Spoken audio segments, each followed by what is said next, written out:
আমরা আম্মার কাছে চলে এসেছি।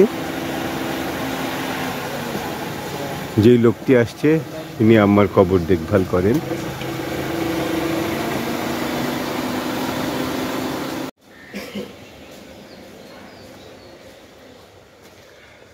আজ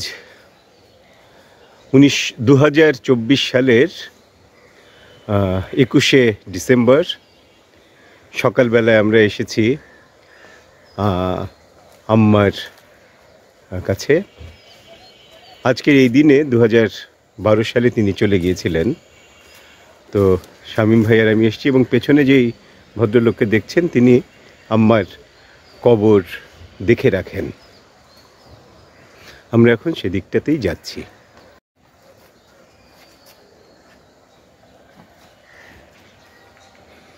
সেই 2012 সালে যখন আমরা এসেছিলাম এখানে, আমার এখনো মনে আছে, এখানে মানুষে ভরে গিয়েছিল, বিভিন্ন জন বিভিন্ন জায়গায় দাঁড়িয়েছিল। তো আমরা বেশ অনেকক্ষণ এখানে ছিলাম এবং আম্মাকে এই জায়গাতেই নামিয়ে ঘুমোতে দিয়েছিলাম আমরা। এই হচ্ছে আম্মার শেষ জায়গা পৃথিবীতে। তো এরপর এই কবরের জায়গাটি দিয়েছিলেন মূলত আমাদের খালাম্মা। তার কবর ছিল এটা, তিনি আম্মাকে দিয়েছিলেন এবং আম্মা এবং খালাম্মা দুজনই এখানে আছেন।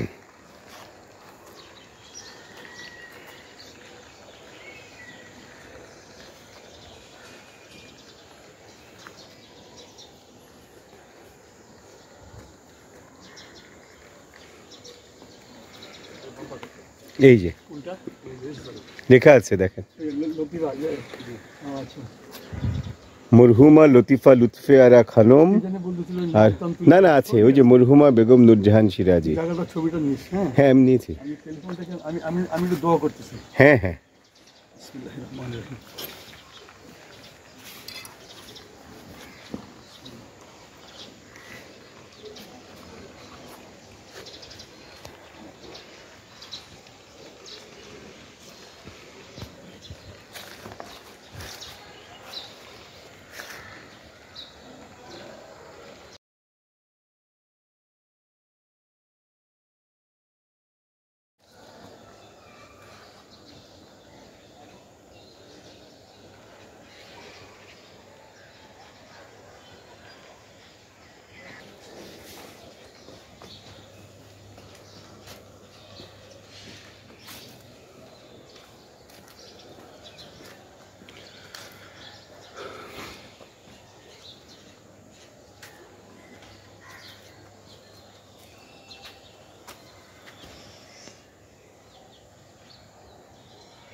এরপর আমরা গিয়েছিলাম শাহিন ভাইয়ের কাছে।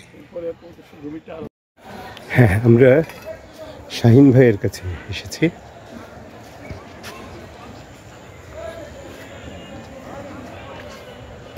জন কিটসের লেখা কবিতার লাইন, এখানে ঘুমায় এক মানব হৃদয়, তার জলে লেখা নাম।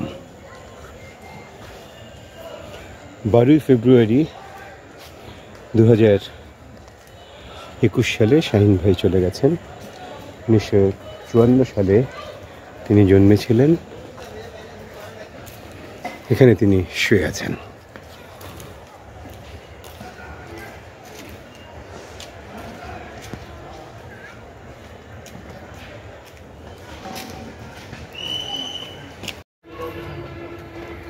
এবার আমরা রুমিদার কবরস্থানে এসেছি। কবরে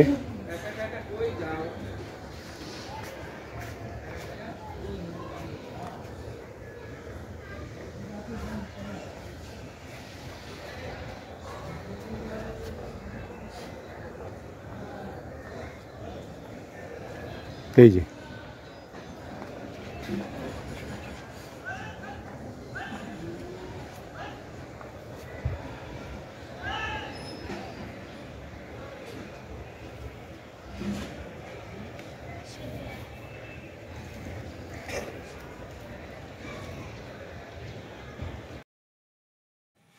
আমরা খালু এবং খালাম্মার কাছেও গিয়েছিলাম সেদিন। জাহিদ আমাকে বারবার বলছিল যে আপনি বলেন, শুরু করেন। তাই বললাম না, আমি আসছি, তোরা সব কিছু বল, তার সমাপনী বক্তৃতা কথাটা আমি বলবো। কেননা আমি কিন্তু ভালো কথা বলতে পারি না ওদের মতো, যারা আমার অন্যান্য ভাইরা সবাই অনেক কথা বলা এক্সপার্ট, কারণ লেগে থাকে সব কিছু, আমি সেটার মধ্যে কিছুই না। তারপরেও এত 4 বছর পরে আসলাম, আমার মাদার সাইড ফাদার সাইড সবাইকে আসতে বলছি, কিছু বন্ধুবান্ধব তাদেরকে বলছি, আপনাদের আসতে বলছি। তা আমার কথা হচ্ছে যে আজকে এই ডিসেম্বর মাসটা আসলেই আমার বুকের ভেতরে একটু দুরু করে। তার কারণ হলো এই ডিসেম্বর মাসে আব্বা আম্মা দুজনই এই পৃথিবী থেকে চলে গেছেন। আমার শাশুড়িও এই ডিসেম্বর মাসে গেছেন। আমার ছোটো ভাই ফাহিম, তার শাশুড়ি সম্ভবত ডিসেম্বর মাসে গেছেন। আরও আমার পরিচিত অনেকের ডিসেম্বর মাসে পৃথিবী থেকে চলে গেছেন। এটা আসলেই আমার বুকটা কাঁপে, আবার কে চলে যায় এরকম একটা ভাব।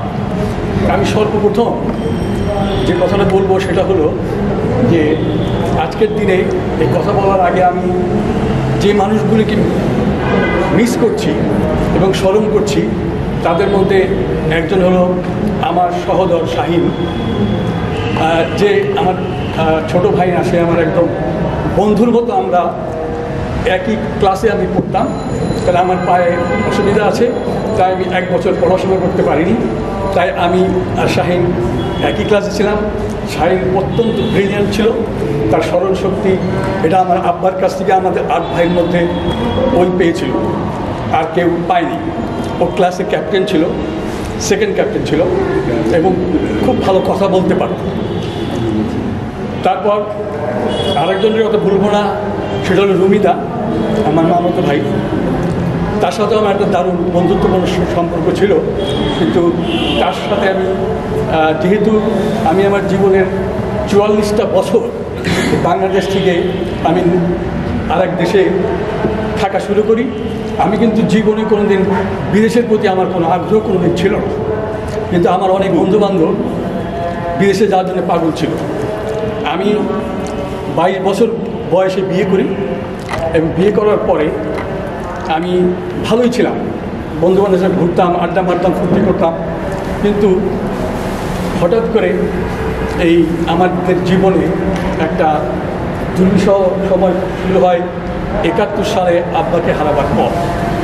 যাই হোক, যেটা বলছিলাম, তারপরে আরেকজন লোককে আমি খুব মিস করি, সেটা হচ্ছে খাইরুল বাসার বাবলু। তার ওয়াইফ ওই যে আমার মামাতো বোন বসে আছে। এই লোকটা এত অমায়িক এবং এরকম মানুষ আমার জীবনে খুব কম পাইছে। এই বাসায় যখন আসতাম, সে থাকতো অন্য জায়গায়, আর এই আমাদের এটা 2 তলা ছিল তখন। বাবুদার নিচ থেকে চিৎকার করতে করতে আসতো, শামীম ভাই আপনি আসছেন, এসে আমার বুকে জড়ায় ধরতো। এই লোকটাকে আমি খুব মিস করি, কেননা ফরিদপুরে গেলে তার ব্যাংকে যেয়ে একটু চা খেতাম, আর এত অমায়িক, এত সুন্দর কথা বলতে পারতেন। সত্যি আমি তাকে খুব মিস করি এখন এই পর্যায়ে। যাই হোক, আজকে আব্বা আম্মা চলে গেছেন,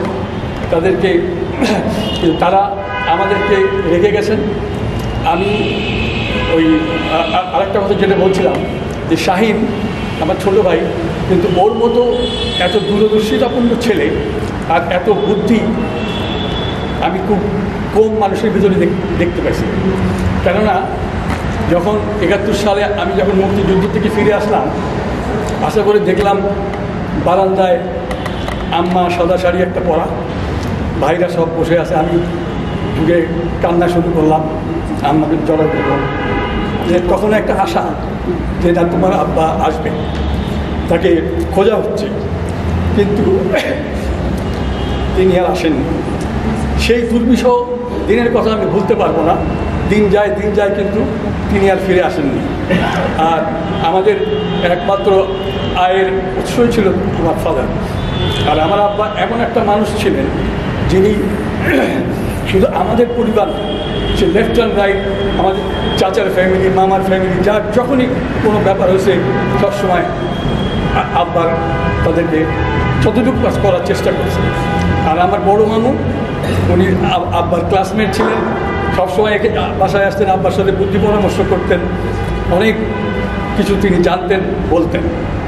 যাই হোক, যখন আমাদের ফ্যামিলির এই চরম অবস্থা, তখন আমি একদিন শাহিনকে বললাম, শাহিন এখন তখন ওই ইত্তেফাকে আব্বা যাওয়ার পর ইত্তেফাকে চাকরি পেলো, 500 টাকা বেতন পায়। তা আমি বললাম, শাহিন এই তো পরিস্থিতি।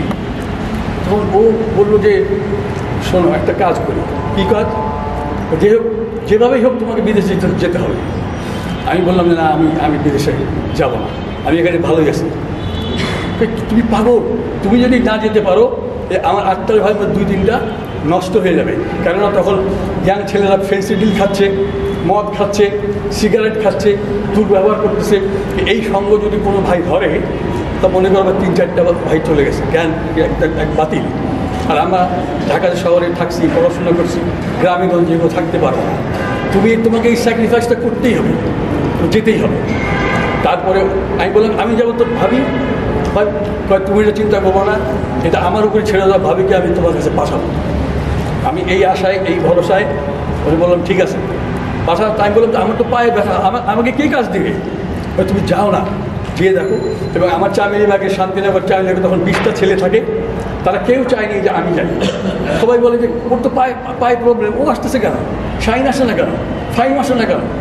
কিন্তু আমি যখন আমেরিকাতে গেলাম এবং আসলে আমি কিছু জানতামও না, বুঝতামও না।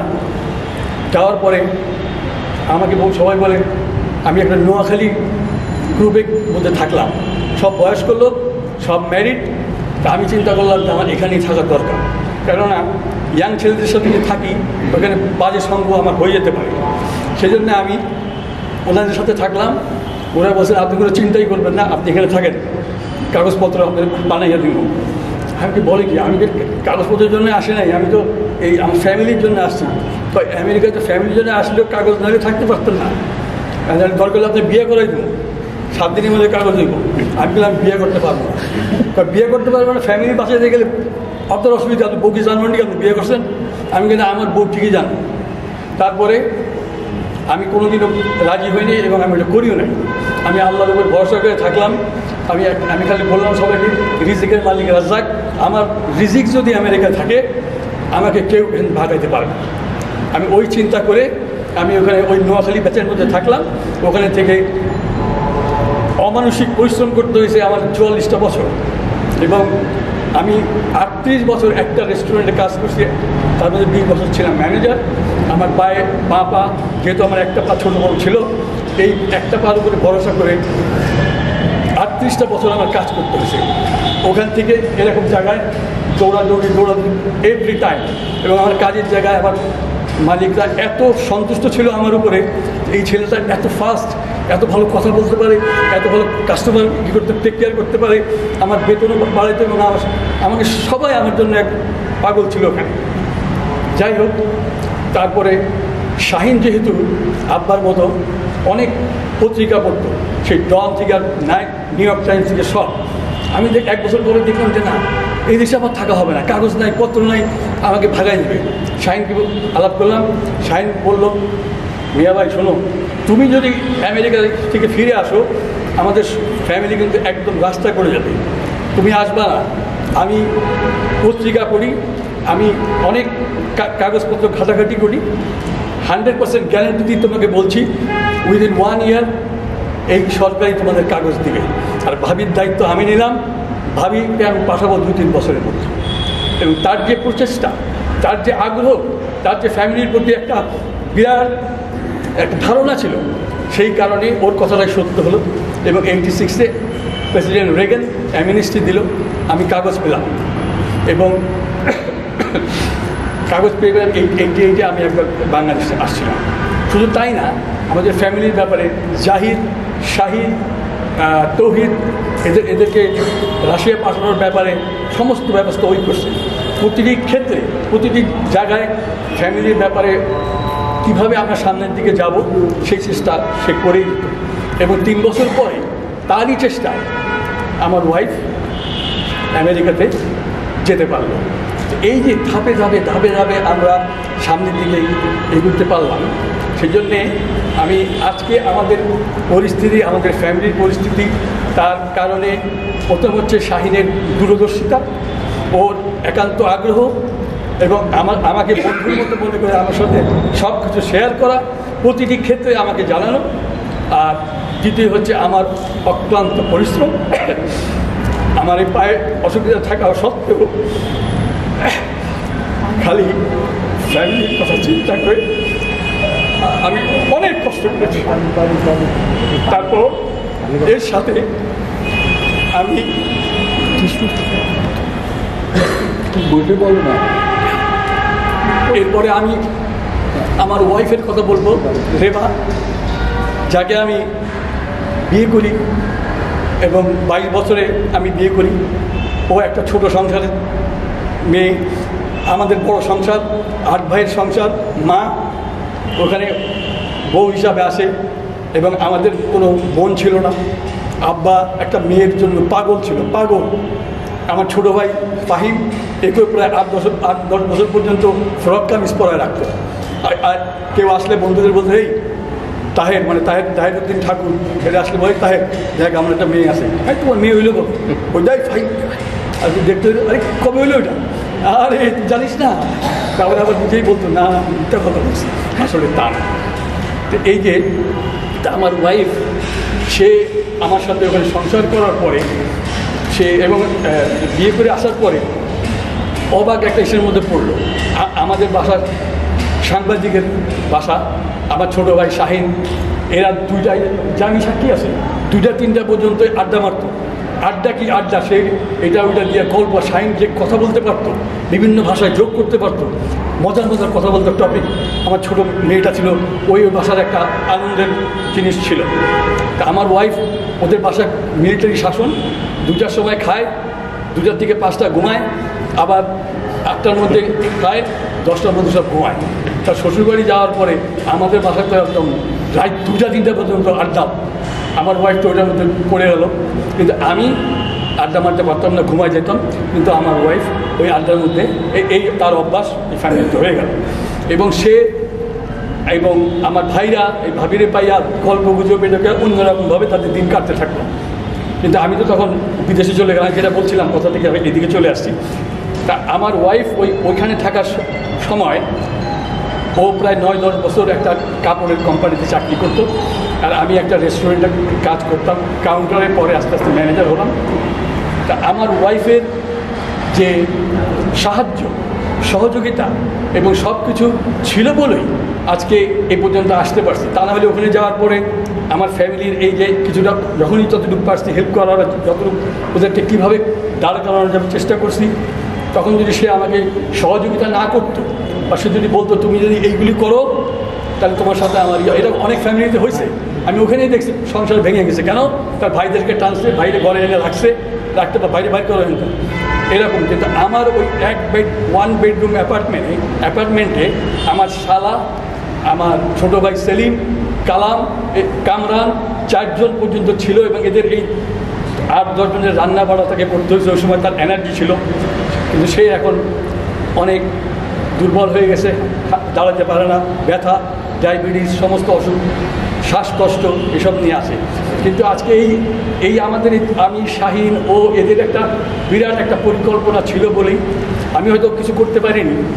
আমি ওরকম লেখাপড়া, পিএইচডি, কোনো কিছু করতে পারিনি, কিন্তু আমার জীবনের সমস্তটুকু উৎসর্গ করার চেষ্টা করছি ফ্যামিলির পিছনে, যার জন্যে আল্লাহ পাক সেটা দেখছেন। আমার মা বিধবা থেকে তিনি আমাদের বাসায় সেই এত বড় ফ্যামিলি, সেখানে 12 জন, 14 জন, 15 জন আসতো।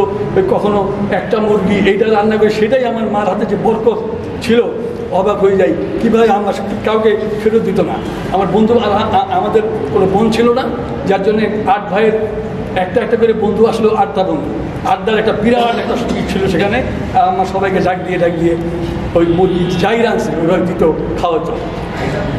আর আমাদের ফ্যামিলির পিছনে আর 2 জন লোকের কথা জীবনে ভুলবো না, মৃত্যুর আগ পর্যন্ত, যারা আমাদের সাথে থেকে হেল্প করছে বিভিন্নভাবে, বিভিন্ন ক্ষেত্রে।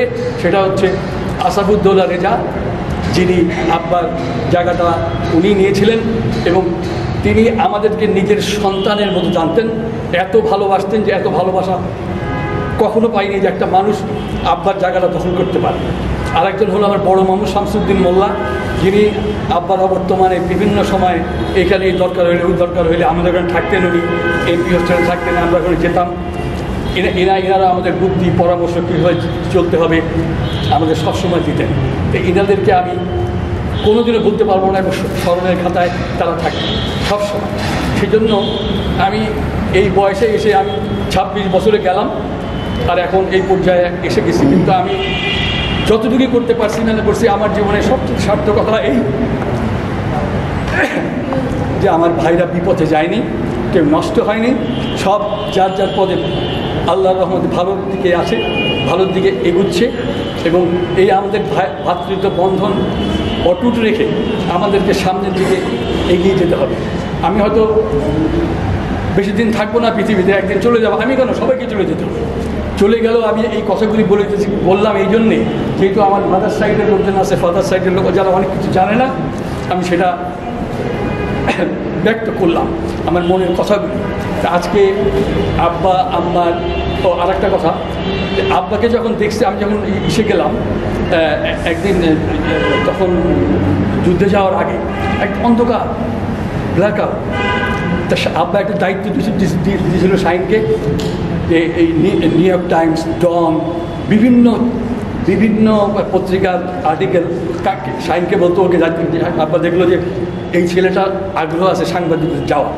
তা আব্বা এটা বুঝছিল, বুঝা শাহিন তুই এগুলি এই কাঁচি দিলাম, খাতা এনে দিলাম, এগুলি কাটবি, সব পেস্ট করবি। শাহিন তাই করতো, এরকম মোটা ফাইল। তা আমি একদিন আব্বাকে বলতেছি, আব্বা ব্ল্যাক আউট আস্তে আস্তে। আমি তখন আব্বাকে বললাম যে আব্বা এই সমস্ত কী হবে, এই যে শাহিনের দিছে না, আপনি কাটতেছে, কাটে এটা পেস্টিং করতেছে, এটা কী হবে আব্বা? তাহলে আব্বা একটু বুঝকে হাসলো, হাসে বললো বুঝলি না? আমি না আব্বা আমি বুঝেছি না, শাহিনী বিক্ষোভ করে। তখন আব্বা বললেন, দেখ টুডে অর টুমরো বাংলাদেশ স্বাধীন হবে, কেউ ঠেকাতে পারবে না, ওয়েট কর 15-20 দিন, 2-3 মাস, 4 মাস, 5 মাস, বাংলাদেশ স্বাধীন হতে বাধ্য হবেই। কিন্তু বাংলাদেশের সত্যিকার ইতিহাস লেখার লোক নাই। এই যে কালেকশান, আমি সিরাজউদ্দিন হোসেন বলে যাচ্ছি, এই কালেকশান এই কোনো সাংবাদিকের কাছে নাই, যেটা আমার কাছে আছে। তাহলে আমি যতটুকু পড়াশোনা করি, আর কোনো লোকে বিশ্বাস করি আমার মতো কেউ জানে, অতএব বাংলাদেশের এই সত্যিকার ইতিহাস এই সিরাজউদ্দিন হোসেন লিখবে। এই তখন আমার এই যে কাগজগুলি আছে, এই যে তখন এই যে জামাতের কাগজ ছিল, কি নাম, সংগ্রাম, এই যে এদেরকে জবাব দিতে হবে, এই জবাবের দেব আমি। প্রত্যেকটা প্রশ্নের জবাব পাকিস্তানিরা কী বলছে, কি সমস্ত আর্টিকেল আমার কাছে আছে। সত্যিকার ইতিহাস যদি লেখে, এই সিরাজউদ্দিন হোসেন লিখবে, মনে রাখবে। কিন্তু জাতির দুর্ভাগ্য, বাংলাদেশের দুর্ভাগ্য যে আমার আব্বাকে যে মাত্র 42 বছর বয়সে তাকে এই নির্মম হত্যাকাণ্ডের শিকার হতে হবে, এটা কেউ ভাবতেও পারেনি। আমি মাঝে মাঝে ভেবে অবাক হই যে এখানে অনেকে আছে যারা 42 বছর কাছাকাছি আছে অনেকে, কিন্তু এই সিরাজউদ্দিন হোসেন আমার পিতা এই 42 বছর বয়সে তার যে বুদ্ধিমত্তা, তার যে দূরদর্শিতা, তার যে সমস্ত ডিপার্টমেন্টে তার যে কী পরিচিতি। আবার একটা বই আছে, কি নামটা জেনে ভুলে গেছি, যেখানে বিভিন্ন লোক, আব্দুল গফর চৌধুরী থেকে আরম্ভ করে বিভিন্ন সাংবাদিক আব্বার উপরে লিখছে। তাদের লেখাগুলি পড়লে বোঝা যায় যে এই লোকটার মহত্ব, তার যে মানুষের প্রতি দরদ, কথাবার্তার যে স্টাইল, বন্ধুত্বপূর্ণ সভা তারা সেভাবে ব্যক্ত করছে। অবাক হয়ে যায় যখন যে আব্বা 42 বছর বয়সে এত লোকের সাথে পরিচয় কেমন হয়। কখনো ফোন করতেছে ওই গভর্নর আহসানকে, মেজর অমুককে, তারপরে ওই যে আমাদেরই ছিল পাকিস্তানের ব্রিগেডিয়ার কি জানি, ভুলে গেছে নামগুলি, এদের সবার সাথে টেলিফোনে কথা বলতো। আমার চাচতো ভাই, ওকে মুক্তিযুদ্ধের সময় ধরে নিয়ে গেছিলো, ওরা খুব মারছিল, অনেক মারছিল। এই খবর আপনার কাছে আসলো যে ওকে ধরে খুব মারপিট করতেছে, আরও কয়েকদিন মেরেও ফেলছে। আব্বার সাথে সাথে টেলিফোন উঠায় কর্নেলের কাছে ফোন করলো, দিস ইজ দ্য স্টোরি, আমার ভাইয়ের ছেলেকে এই হচ্ছে, কারা করতেছে এটা। সেখান থেকে খবর চলে গেলো ওখানে, এই ব্যাপার, তারপরে ওকে ছাড়ে রাও ফরমান আলী, তারপর আরও কি আমি নামগুলি ভুলে যাচ্ছি, ওই খুব পরিচিত নামগুলি, এবং যারা তারা দুই একজন আবার বাসায় আসছে, আব্বার সাথে কথা বলতে আসছে তারা। এই যে দেখতাম যে একটা লোক 42 বছর বয়স মাত্র, তার যে এত জায়গায় তার পরিচিতি, একটা টেলিফোনের যে কি দাম, আর সবাই সিরাজ ভাই বলতে অবাক, তারা সবাই জানতো যে এই লোকটার যা আছে ভিতরে কারণে। এই স্বাধীনতা যুদ্ধ, এই আমি তো বলবো যে 5 নম্বর চামিলিবাগের যে গোল টেবিলে সিরাজউদ্দিন হোসেন বসতো, একটা লুঙ্গি, একটা গেঞ্জি, এখানে আমার ছোটো ভাই তৌহিদ, আমার 8 নম্বর ভাই, খালি আব্বা বলতো কালু মিয়া আর এত আদর করতো। এইখানে টেলিফোন, মুখে সিগারেট, এখানে চশমা, সামনে 4 কাপ খাচ্ছে, কথা বলতেছে, চা খাচ্ছে, আবার সিগারেটে ফু দিচ্ছে, আবার ছেলেটাকে নিজের ছেলেকে আদর করতেছে। কয়টা বলে অবাক, এই লোকটা কীভাবে পারে, এতগুলি কীভাবে সম্ভব? বা তার সাথে সাথে কেউ এসে প্রশ্ন করলে টেলিফোনের সাথে তার প্রশ্নের জবাব দিচ্ছে। দুই একজন এসে বলতে, সিরাজ ভাই আপনি এটা কীভাবে পারেন? আর আপনার ছেলে আপনার কান ধরে ডিস্টার্ব করে, আপনি বিরক্ত ফিল করেন না? এগুলি কান্দে রাখছেন কেন? এই ছেলে কি তোর? ছেলে আমার অতএব আমি ওদেরকে ভালোবাসি, তোর তো সমস্যা কি?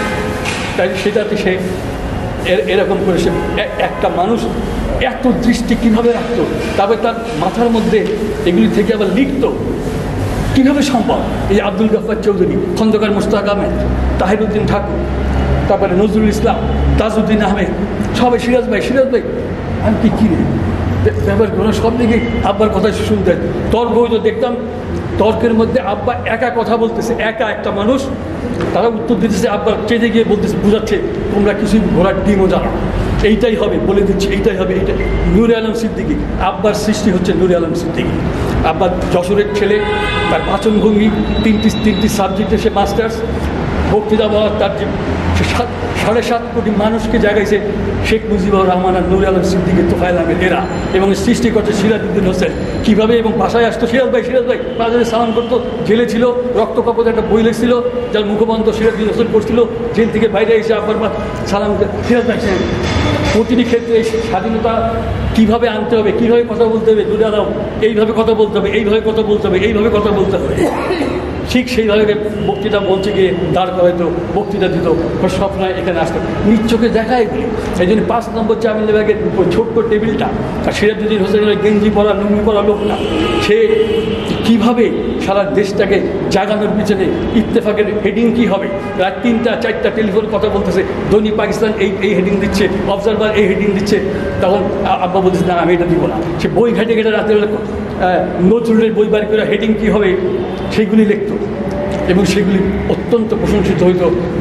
বশির বলে একটা লোক ছিল, কাগজ ব্যস্ত বশির, তখন ওই কাগজ ইত্তেফাক নিয়ে ও যে চিল্লায় একটা বড় হেডিংয়ের কথা চিৎকার করে বলতো, আর ওগুলি বিক্রি হতো। এই যে 7.5 কোটি মানুষকে একটা নেতার পিছনে দাঁড় করানো, শেখ মুজিবের সৃষ্টি সিরাজউদ্দিন হোসেনের ওই 5 নম্বর চামিলিবাগের টেবিল থেকে এসেছে। ওই স্বাধীনতা ওইখান থেকে আসছে। যদি বিশ্বাস না করতে হয়, কারণ জিজ্ঞেস করেন তোফায়েল নাম জীবিত আছে, নূরে আলম কাকা জীবিত ছিল, এখন মারা গেছে। সিরাজউদ্দিন হোসেন কী করছে তারা সব বলে সিরাজউদ্দিন হোসেন যা করে দিয়ে গেছে কেউ করতে পারে নাই, এবং তার যে বুদ্ধি, এবং ইত্তেফাকের সন্ধ্যার পরে 3টা 4টা পর্যন্ত আপনাদের বসে থাকতো। শেখ মুজিব আসতো, নূরে আলম সমস্ত ছাত্র নেতা তার বুদ্ধি পরামর্শ নেওয়ার জন্য আসতো। এবং নাম কি ওই যে বুড়ো হয়ে সবচেয়ে বড় যে জাসদের কি নাম, আমাদের বাসায় গেছে, নিউ ইয়র্কে আমার বাসায় আসছে সিরাজুল ইসলাম খান।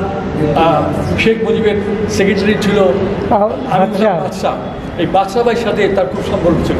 ওই তাকে একদিন পড়াইছে যে চলেন সিরাজ ভাই ছেলের বাসায় যাবো, ওখানে খাবো। আমার ওয়াইফ অনেক কিছু রান্না ওখানে বাসায় আসছে, খাইছে টাইছে, রেকর্ড করা হয়েছে কথা, সেলিম সব কিছু করছে। তাই লাস্টে সেলিম প্রশ্ন করছে যে কাকা, এই যে স্বাধীনতা এত কিছু হলো, আপনারা যে জাসদ এত কী করলেন, স্বাধীনতার ঘটনা কি? বাবা আমি কিছু বলবো। ঠিক আছে, আমার আব্বার ব্যাপারে কিছু বলেন। না না আমি এখন বাবা কিছু বলবো না, তোমার কিছু রেকর্ড করো না প্লিজ, আমি এগুলো কিছু বলতে পারবো না, দুঃখিত। ওয়েটে চলে গেছে। হোটেল ইন্টারকন্টিনেন্টালে একদিন শাহিন দাওয়াত টাওয়াত খেয়ে বাইরে দিছে, দেখে ওই সিরাজুল ইসলাম খান, এই এদিকে আয়, তুই সিরাজ ভাই ছিল না? হ্যাঁ। সব তুই আমার অনেকদিন একটা প্রশ্ন করছিল যে সিরাজ কী করছে, বলে বাবা সময় সিরাজুল হোসেন কী ছিল আজকে দুটো কথা বলে যাইতো তা কি তাই এই স্বাধীনতার আগে ইত্তেফাক অফিসে গেছি তখন সিরাজ ভাই ছাড়া কেউ কিছু বুঝি না ওনার কাছে সব বুদ্ধিপূর্ণ ওনার কাছে নিতে চাই যখন গেছি আমি আমার পানি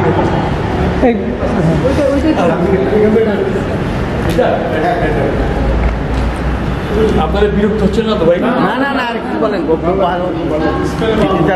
সবাই ভালো লাগবে। তখন উনি বলেন, শাহিন শোন, সিরাজ ভাই যে কী ছিল আমি কোনদিন কাউকে বলি না, আজকে তোরে বলে যাই। সিরাজউদ্দিন হোসেন ওই টেবিলে বসে বললো, জিজ্ঞেস করলাম যে সিরাজ ভাই এখন কী হবে সবে, কী হবে আর আমাদের একটা নেতা বানাইতে হবে। কি কাকে শেখ মুজিবরে কেমনে বানাবেন নেতা? সেটা পরের কথা, তোরা আমার পিছিয়ে থাকবি কি না সেটা কর। তোরা যদি আমার পিছিয়ে থাকোস, আমি একটা লোকরে খুঁজে পাইতেছি না, শেখ সারা, কেন তার ভয়েস আছে, কথা বলতে পারে, সে রাজনীতি করছে সারা জীবন, মাঠে মাঠে দৌড়াইছে, মানুষের কাছে যাইতে পারে, আর কাউকে আমি দেখতেছি না। একেই আমি দাঁড় করাতে চাই। তোরা থাকবি আমার পিছনে। সেটা কী করতে হবে? কী করতে হবে বাবা? আবার মাঠে ঘাটে যাই, তার সবই করতে হবে। কিন্তু আমার কাছে আজকে এই টেবিলে বসে প্রমিস করবি, তখন আমাকে কী বলছিল জানিস? যে সিরাজ ভাই বলছিল, ঠিক আছে তোরা যদি আমার পিছিয়ে থাকিস, আমি এই মনে কর কাফনের এই মাথায় দিয়ে বললাম এই মুজিবরে দাঁড় করাবো, এবং আমরা প্রমিস করলাম যে হ্যাঁ সিরাজ ভাই স্বাধীনতা হবে এবং এই শেখ মুজিবরে দাঁড় করাতে হবে। অতএব এই কথাটা সিরাজ ভাই আমাদের মুখ থেকে বাইর করছিল, তার এত দূরদর্শিতা ছিল এবং সে জানতো কাকে কী করতে হবে, তাই হয়েছে এবং সে তাই করছে। এবং তার মতো এত বিচক্ষণ, এত ভালোভাবে বুদ্ধি পরামর্শ দেওয়ার মতো লোক সারা বাংলাদেশে একটাও ছিল না। আমি সিরাজুল আলম খান আজকে বলে দিয়ে গেলাম, এই কথা নিটভাবে সে স্বীকার করে গেছে। কিন্তু আমাদের ভাষা তখন স্বীকার করতে চাই নাই। নিউ ইয়র্কে বাচ্চা ভাই কছিল, বলেন না আর কি আছে, সিরাজ ভাই কি না আজকে কিছু বলবো না, সে বলে নাই। কিন্তু এই যে এই সমস্ত সংগ্রামটাকে দৈনিক ইত্তেফাকে মানিক মিয়ার বিরোধিতা থাকা সত্ত্বেও আব্বা তখন নিজ হাতের দায়িত্ব নিয়ে 6 দফাকে কীভাবে সে স্ট্যাবলিশ করছিল, কীভাবে পত্রিকায় লেখছিল, কীভাবে দৌড়াদৌড়ি করছে। ইডেন হোস্টেল না ইডেন কলেজ ছিল, সেখানে প্রথমে 6 দফার মিটিংটা হয়েছিল, হাজার লোক গেছিল সেখানে গিয়ে ওই 6 দফার মানিক মিয়া আওয়ামী লীগ থেকে পিডিএমে চলে গেল। হ্যাঁ রাইট। তাই পাকিস্তান ডেমোক্রেটিক মুভমেন্টে শেখ মুজিবকে ছেড়ে যখন আইয়ুব খান যখন বললো যে সে কুচাল রেঙ্গে, তখন আবার ফিরে আসলো আব্বার কাছে। আব্বা একা তখন 6 দফাকে স্ট্যাবলিশ রাইট। তো এই যে তার একটা স্বপ্নই ছিল যে আমরা যখন ছোটো ছিলাম ওই গ্রামে যখন যেতাম, ওই ঈদের জামাতে পড়তে যেতাম, তখন আব্বার পিছনে সব গ্রামের ছেলেমেলে যেত। তখন দেখতাম ওই ঈদের জামাতের পরে আব্বাকে বলতে হতো যে, সবাই বলতে হচ্ছে সিরাজ ভাই, আরে কে বলতো দাদা, কে বলতো চাচা, আপনি কিছু কথা বলেন। তখন ছোটো ছিলাম, তখন একটা বুঝতাম না। তখনই দেখতাম যে আব্বা ওই গ্রামের মানুষকে বোঝানোর চেষ্টা করছে, দেখেন পাকিস্তান স্বাধীন হয়েছে, এই স্বাধীনতা এই পাকিস্তান বানাইছি আমরা, এই ইস্ট পাকিস্তানের মানুষরা। অতএব এরা এই স্বাধীনতা নেওয়ার পরে 23 বছর আমাদের শুষে খাচ্ছে, ক্যাপিটাল বানাইছে, ওইখানে আমাদের পাট নিয়ে যাচ্ছে, আমাদের চা নিয়ে যাচ্ছে, আমাদের কিছুই দিচ্ছে না। প্রত্যেকটা জায়গায়, চাকরির জায়গায় সব ওরা, খাজা সদরুদ্দিন, খাজা বদরুদ্দিন, সব ওরা কাজ করতেছে, আমাদের কোনো দামই নেই। অতএব এইভাবে চলতে পারে না, এর বিরুদ্ধে আমাদের দাঁড়াইতে হবে। দাঁড়াইতে গেলে আমাদের এখন থেকে এই বিভিন্ন কথাবার্তা বলে মানুষকে জাগাইতে হবে। আমি আপনাদের এগুলো বলতেছি, টুডে অর টুমরো এই দেশে ভাবে থাকতে পারে না, এই নির্যাতন চলতে পারে না। তখন থেকে ছোটোবেলা থেকে দেখতাম যে আব্বা যেখানে যেত তার পিছনে মানুষ যাইতেছে, তখনই সব বুঝতো যে এই লোকটা কথাবার্তা বলতেছে, অত্যন্ত বিচক্ষণ কথাবার্তা বলতেছে, এগুলো শোনার মতো, দেখার মতো। তো সেগুলি দেখতাম যে আমাদের বাসায় ওই জল্পনা কল্পনা সদ্য বুঝতে আবার কথা বলে গেল। স্বাধীনতার সময় আমি ছিলাম না, তার ফাদার এসে আব্বার টেবিল বসে গল্প করতো, আরও অনেকে আসতো তখন তার কাছে বুদ্ধি পরামর্শ নিতে। একদিন তার বন্ধুরা এসে বললো, সিরাজ ভাই আপনি এখনও আছেন, এইখান থেকে ভাগেন তাড়াতাড়ি। তা আব্বা বললো, আমাদের উল্টা দিকেই আমাদের 5 নম্বর বাসা, আর 9 নম্বর হচ্ছে আমার শ্বশুর বাসা। আমার ওয়াইফরা ওরা 3 বোন 1 ভাই। তখন আব্বা বলছিল যে আমার 8টা ছেলে, ওই জামালউদ্দিন সাহেবের 3টা মেয়ে 1টা ছেলে, তো উনি যদি এই স্বাধীনতা যুদ্ধের এই পরিস্থিতির মধ্যে 3টা জোয়ান মেয়ে নিয়ে যদি থাকার সাহস করেন, তা আমি সিরাজউদ্দিন হোসেন 8টা ছেলে নিয়ে থাকতে পারবো না কেন? এই প্রশ্নের জবাব দেন। কে জবাব দিতে পারে না? ঠিকই তো বলছেন, মহিলা নিয়ে ওনারা আসেন, থাকে কীভাবে? বলো। আমি তখন দাঁড়ায় আসি, আসেন কোথায় আসবে? আপনার যদি গাড়ি পাঠাইছে, আজকেই আমরা চলে যাবো আগরতলা দিয়ে ওখানে। চলেন, সিরাজ ভাই ওখান থেকে খবর পাঠাচ্ছে, তাজুদ্দিন ভাই খবর পাঠাচ্ছে, ওখান থেকে মুস্তাক খবর পাঠাচ্ছে, সিরাজ ভাইকে নিয়ে আসো, সিরাজ ভাইকে ভীষণ দরকার পত্রিকার জন্য। আপনার গাজী ভাই দাঁড়ান, কেন সিরাজ ভাই? আপনারা যাবেন, যান, আমি যাব না। আমি সিরাজউদ্দিন হোসেন, আমি অনেকের পরিচিত, আর্মি থেকে ইন্টেলিজেন্স থেকে সবাই পরিচিত, আমার পেছনে গুপ্তচর আছে। আমি যখনই বেরোয় যাবো, সিরাজউদ্দিন পলাইছে ইন্ডিয়াতে, আমাকে স্পট গুলি করে মারবে। আমাকে যদি মেরে ফেলে, আমার এই 8টা বাচ্চার কী হবে? জবাব দিতে পারবেন? এদের কি করবে? আমি যাব না। গিয়ে বলেন তাজউদ্দিনকে, গিয়ে বলেন খন্দকারে যে সিরাজউদ্দিন হোসেন আসবে না। আমি যদি কিছু করতে পারি, এই কথা দিচ্ছি, এই বাংলাদেশে বসেই আমি লিখবো, এই বাংলাদেশে লিখেই আমি মানুষকে জাগাবো, এই কথা আমি দিয়ে দিলাম। তো ওই সময় গণ্ডগোলের সময় ওই যে জামাতের পত্রিকা ওই সংগ্রাম একটা সে জবাব দিছিল, ওই যে কম্বল ঠকবাজিতে গাছিতে গাও যা, অতএব ঠকবাজি না, ওরা লিখছে। এই সমস্ত ওই সিচুয়েশনের ভেতরে একটা সাংবাদিক, যা কোনো সাংবাদিকের আজ পর্যন্ত জীবনে সাহস হয় নাই, যে কীভাবে এইভাবে থেকে ওইগুলি লিখতে পারছে, যার জন্য সে টার্গেট নাম্বার 1 হয়ে গেছে। জামাতটা তাকে 1 নম্বরে রাখছে, সবটাকে মারতে হলে এই লোকটাকে মারতে হবে। হ্যাঁ, কেননা এই লোক যদি বেঁচে থাকে, তাহলে ইতিহাস চেঞ্জ হয়ে যাবে। আজকে যদি আমেরিকার কনসুলেট জেনারেল আর্চার ব্লাড তার রিপোর্টটা একমাত্র সিরাজউদ্দিন হোসেনকে বিশ্বাস করে দিচ্ছিলেন, হ্যাঁ রাইট, সেইটাই তাজউদ্দিন হোসেন কাছে পাঠাইছিলেন আব্বা, যার ফলে সমস্ত বিশ্ব জনমাত্র বাংলাদেশ প্রচারের পর এইটা একমাত্র সিরাজউদ্দিন হোসেনের পক্ষে সম্ভব ছিল যে আর্চার ব্লাড এতটা বিশ্বাস করতো একটা সাংবাদিককে বাংলা। সেই জন্যে সবসময় আব্বা ওইটাই চেষ্টা করে গেছেন যে কীভাবে এই দেশটাকে একটা সুন্দর জায়গায় দাঁড় করানো যায়। আজকে আমাদের জাতি দুর্ভাগ্য যে আজকে যদি আব্বা বেঁচে থাকতেন, সত্যিকার ইতিহাসটা বাংলাদেশের মানুষ পায়নি। সত্যিকার ইতিহাসটা যদি উনি লিখে দিতে পারতেন, হোয়াট ইজ দ্যাট।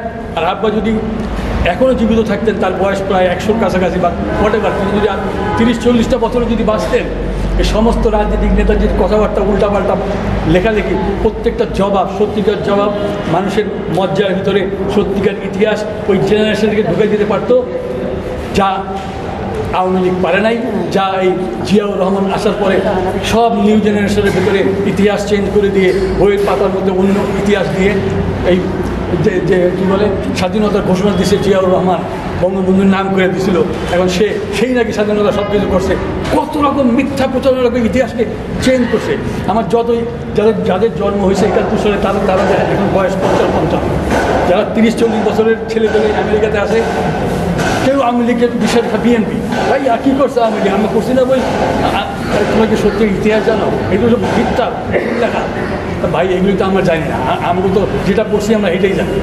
এই যে তাদের ভেতরে বিএনপি জিয়াউর রহমান আসার পরে পুরো চেঞ্জ করে ভেতরে এইটা একদম খেয়ে ফেলছে। তিনি যদি বেঁচে থাকতেন, ওই সত্যিকার ইতিহাস যদি জাতি জানতো, আর যেখানে ভুল ত্রুটি হচ্ছে, যেখানে যে হচ্ছে, ওই বুদ্ধি পরামর্শ আব্বা লিখার মাধ্যমে ওই সরকারকে দেখাইতো, দরকার হলে বসে আলাপ করতে, এটা করতে হবে, ওইটা করতে হবে, ওইটা করতে হবে। কিন্তু সেই ধরনের লোক ছিল না। আর আওয়ামী লীগের চারিপাশে কোনো ভালো বুদ্ধিজীবী তার কেউ রাখে নাই, যাদের বুদ্ধি পরামর্শ নিয়ে সামনের দিকে আগাবে, সেটাও করে নাই। আর এত বছর আওয়ামী লীগ দেশ শাসন করছে ঠিকই, কিন্তু তার চারপাশে যে সমস্ত লোকজন ছিল, ভালো ভালো যারা আওয়ামী লীগ যারা করছে, জীবনভর আওয়ামী লীগ করছে, সবাইকে ভাগাই দিয়ে, আপনার পয়সা আছে কয় কোটি টাকা, ইলেকশন করতে গেলে 5 কোটি টাকা লাগবে, আছে? হ্যাঁ আছে, আমার 10 কোটি টাকা আছে। আচ্ছা ঠিক আছে, নমিনেশন করে সাবমিট করছে। পলিটিক্সের পিও বুঝে না, কিচ্ছু না, খালি টাকা আছে। তো এদের কাছে দেশ কি আশা করতে পারে? এরা দেশকে কি দিবে? ক্রিকেট খেলে একজন, তাকে বানাইছে এমপি, আসো তোমাকে আমি এমপি হন, কী জানে তা ক্রিকেট খেল, তো রাজনীতিতে আসার কী দরকার? আবার টাকাও দিচ্ছে গভর্নমেন্ট, 25 কোটি টাকা, তুই ইলেকশন কর।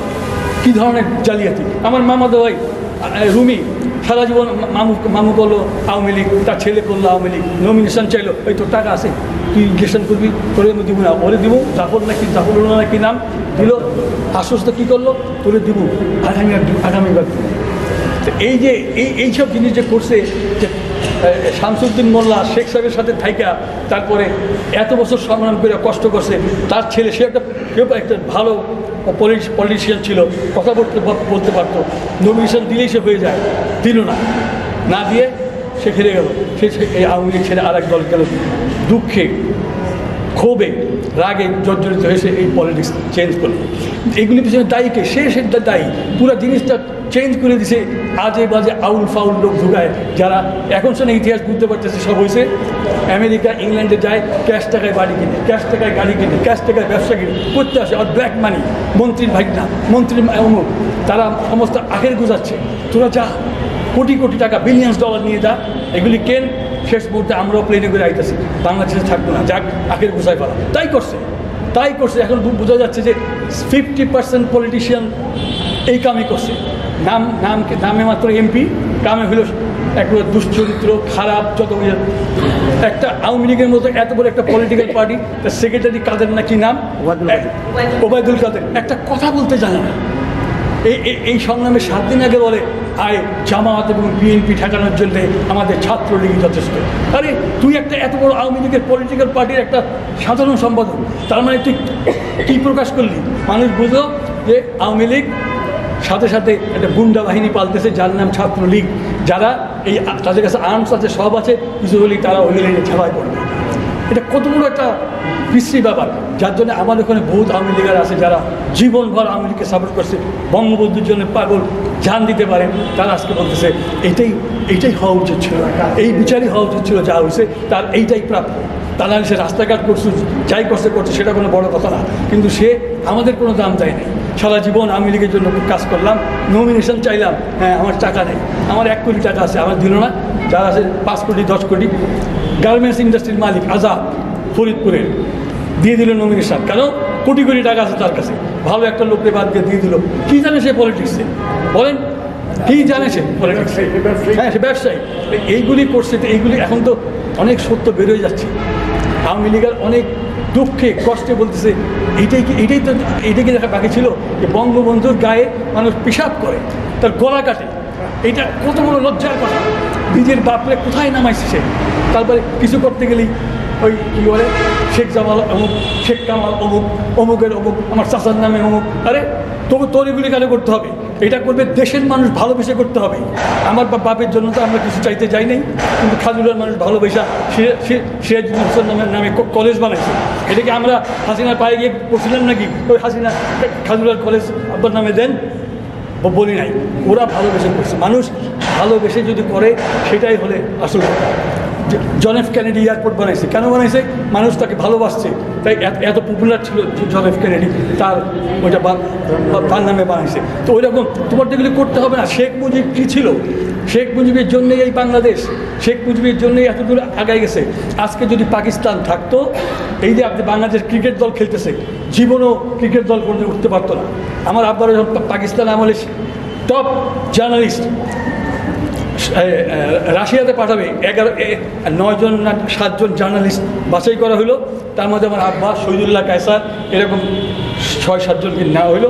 তা আব্বা একদিন বলছে, দেখ দেশ আমাদের, বাংলাদেশ আমাদের, আমি যাব রাশিয়াতে, তার জন্যে পাকিস্তান গভর্নমেন্ট আমার 10 বার সিআইডি অফিস থেকে ইনকোয়ারি করতে আসে যে আপনি কী করেন, অমুক করেন, ফ্যামিলি কী, আয় কী। আরে আমি একটা টপ মোস্ট পত্রিকার জার্নালিস্ট, আমার পাসপোর্ট দিবি, আমি দিব, ভিসা দিবি, যাব তো হেল লাগবে। তারপরে চিন্তা করেন, আজকে যদি পাকিস্তান থাকতো তাহলে এই বাংলাদেশের ক্রিকেট টিমও দেখতেন না। আর এই যে আজকে সমস্ত বড় বড় ব্যাংকের অফিসারে খাজা মঈনুদ্দিন, খাজা চুস্তি, সব বাদ দেখে বাঙালিরাই হয়েছে, খুঁজতে পারতেছে। এই যে তারপরে OP1, আমেরিকা OP1 PP1 দিছে, ওই যে লটারিতে হাজার হাজার বাঙালিরা গেছে। আজকে আমেরিকায় এত বাঙালি জনসংখ্যা কেন? আর যদি পাকিস্তান থাকতো, এই 2% যদি ইস্ট পাকিস্তানের লোক সিলেক্ট করতো, ওরাই জালিয়াতি করে 98% পাঠাইতো পাকিস্তানি থেকে আমেরিকাতে, ওরাই যাইতো। আমরা কিছুই করতে পারতাম না, কারণ ওরা এত জালিয়াতি করে আমাদের করতো।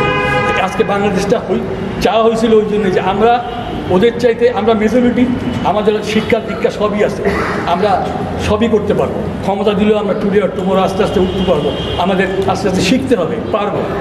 যার জন্যে আজকে আমার এই বাংলাদেশটা হয়েছিল বলেই আজকে এত দূর আসছে। কিন্তু আজকে যারা আসছে, আগামীতে কি আসতেছে জানি না। তারা যদি সত্যি ক্ষমতায় আসে, এই বাংলাদেশের চিত্রপটই পাল্টে যাবে। অলরেডি যাওয়া শুরু করছে, সমস্ত নাম চেঞ্জ করে ফেলতেছে, সমস্ত কিছু চেঞ্জ করে ফেলতেছে আল্লাহ খোদার নাম দেয়া। এবার আসতেছে 21শে ফেব্রুয়ারি, আমি জানি না এবার আমার ভাইয়ের রক্তে রাঙানো 21শে ফেব্রুয়ারি এই গানটা হবে কিনা, ওই খালি পায়ে পদচারণা করবে কিনা, যদি করে অর্ধেক লোক মারা যাবে কিনা তাও জানি না, আর শহীদ মিনারে কাওয়ালিয়ার গজল হবে কিনা তাও জানি না। আর ওই কী বলে ওই সাইদের ভাষণ রেকর্ডে বাজবে, বঙ্গবন্ধু যেমন ভাষণ বাজতো না আপনার এখানে, ওইটা হ্যাঁ কী হবে কেউ কিছু বলতে পারে না। এবং সেই জন্যে আগামী দিন কী আসতেছে আমরা জানি না, আমরা নিরাপদ কিনা তাও জানি না, কখন কী হবে তাও জানি না। যাই হোক, এই পরিস্থিতিতে আমাদের সবাইকে ধৈর্য ধরতে হবে, ধৈর্য ধরে দেখতে হবে, কথা কম কাজ বেশি, এইভাবে করে জাস্ট ওয়াচ অ্যান্ড সি কী হয়, সামনের দিকে দেখো, তারপরে আস্তে আস্তে পদক্ষেপ ফেলতে হবে সামনের দিকে। ভালো লোক, ভালো বুদ্ধি পরামর্শ দেওয়ার মতো লোক এখন চলে গেছে, যারা আছে চারিপাশে তারাও এখন ভালো লোক যেগুলি আছে তারাও চিন্তিত, তারাও ভাবছে, প্রত্যেকের বাল বাচ্চা সন্তান আছে, প্রত্যেকের জানের মায়া আছে, কী করতে হবে না করতে সব আস্তে আস্তে সহ্য করে নিতে হবে। এইভাবেই আমাদের সামনের দিকে এগোতে হবে। যাই হোক, আমি আমার কথা বেশি বাড়াতে চাই না, রাত অনেক হয়ে গেছে। তারপরেও ওই কী বলে সবশেষ যেটা বলবো যে আজকে এই দিনে আপনারা আমার আব্বা আম্মার জন্য এবং আমার অনেক অসুস্থ আত্মীয় স্বজন আছে, আমার মামি অসুস্থ, আমার এক বোন যে আমার স্বামী সে অসুস্থ, আরও নাম এই মুহূর্তে মনে আসছে না, তারা অনেকে অসুস্থ আছে, প্রত্যেকের জন্য দোয়া করবেন তিনি আল্লাহ পাক তাদের সুস্থ করেন, ভালো রাখেন, তাদের পরিবারবর্গ যারা সুস্থ ভালো এবং ভালোভাবে তাদের দিন কাটাতে পারে এটা বলবেন। এবং কায়মনোবাক্যে সবাই প্রত্যেকেই তাদের ফ্যামিলির জন্যে, বাপ মা যারা নেই তাদের জন্য দোয়া করবেন, বাপ মাদের দোয়া সবচেয়ে বেশি লাগবে এবং তাদের কথা স্মরণ করবেন, উপরে আল্লাহকে ডাকবেন, আল্লাহকে স্মরণ করে সব দিকে আগাবেন, ইনশাআল্লাহ সব কিছু ঠিকমতো হয়ে যাবে, কোনো চিন্তার কারণ। যাই হোক, আমি অনেক বেশি সময় নিলাম, কিছু মনে করবেন না। এই বুকের মধ্যে মনের ভিতরে কিছু কথা ছিল, এটা আমি বললাম। আমার ওয়াইফকে আনতে পারলে আরও ভালো হতো, কিন্তু সে অসুস্থ, তার জন্য একটু দোয়া করবেন। সে শ্বাসকষ্ট হয়, শ্বাসকষ্ট যখন ওঠে এটা সত্যি খুব কষ্টকর, যার হয়েছে সে না হলে বুঝবে না, এটা অত্যন্ত কষ্টকর। তার মধ্যেও সে রান্নাবাড়া থেকে আরম্ভ করে আতিথ্য থেকে আরম্ভ করে সমস্ত কিছু সে ওইভাবেই করে। এবং তার মনে সবসময় আমাদের ফ্যামিলির ব্যাপারে কীভাবে কী করা যায়। আমি যদি আমার ফ্যামিলির কোনো ভাইকে 500 টাকা দিতে চাই, ও সবসময় বলে 500 টাকা 1000 টাকা দেয়। আমি আমাদের রাগারাই বলি, তুমি ই কর, দাও না, ওর দরকার আছে দাও।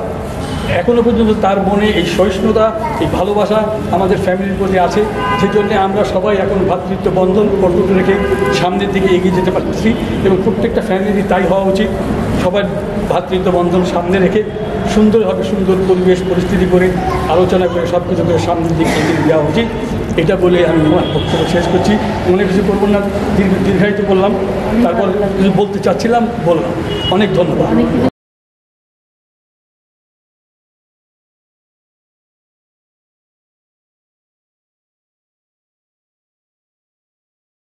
মোহাম্মদ দাদা অদূর সম্পর্ক,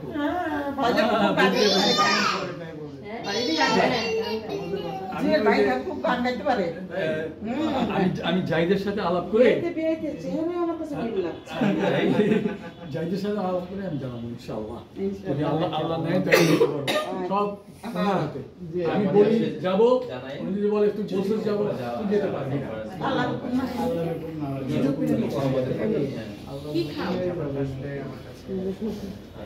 চকলেট, চকলেট কে খাচ্ছে? চকলেট কে দিল? চকলেট কে দিল? কে দিয়েছে চকলেট? কে দিয়েছে চকলেট?